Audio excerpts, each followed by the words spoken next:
Second thing, and I think this is a very interesting metaphor, is you remember Ian MacMillan, of course. Of course. Oh, of Great, course. great So colleague. wonderful, wonderful person. So for those of you that don't know, we call him Mac. Mac is this very gruff South African, wonderful person. But I was the head of his research program when I was in my PhD program.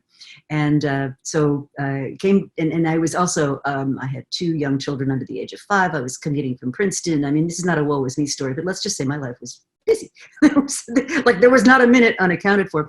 And I would show up at Wharton maybe 2-3 days a week to run this research program. And of course, with short time, you plan your day like really, really carefully. And so show up one morning and Mac's in his office and he introduces me to this visiting scholar from Singapore. And he says to me, "Oh, I'm so glad you're here. What I'd like you to do is take him over to the Snyder, the Wharton School, and whatever, introduce him to the following faculty, take him to lunch at the faculty club. In the afternoon, there's a seminar going on. Would you just accompany him to that?"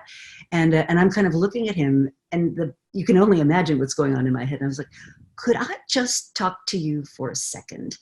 And we went in the other room, and I said, "I just want to explain to you, like, if that's the most important thing, I will do that. But I want to explain to you what is not going to get done if I have to spend the day with this visiting scholar."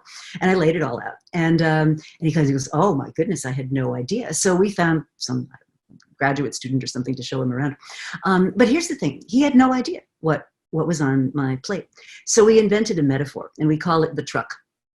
And it's when one person is giving a task to another, you have the right to say, "Well, here's what's on the truck, and the truck is full.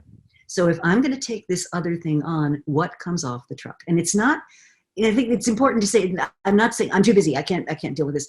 It's not that you're unwilling to take on the task. It's let's connect on what's important, and let's both understand what the trade-offs are. Because I think a lot of times there's these miscommunications when people feel, oh, that person's not cooperative, or that person's not willing to put in the extra effort. No, that person is busy and stressed, and let's agree on what's on the truck and what's off the truck.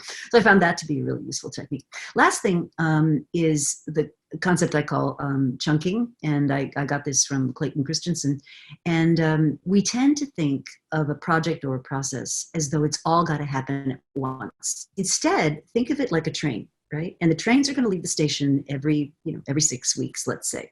And so if your thing, whatever it is, doesn't make the 11 o'clock train, well, guess what? It'll be on the 11:45. And so what you can mentally start to do is say, even though, I would love all this stuff to happen right now, we just physically can't, but there'll be another train, and sort of plan for that. So you plan a rhythm in your life that's almost like software updates, right? So if your thing doesn't get in version 1, okay, it'll get in version 1.2, and I think that's also a great discipline to help people really say, does this have to happen today? Because if it doesn't happen today, maybe it just waits for the next train.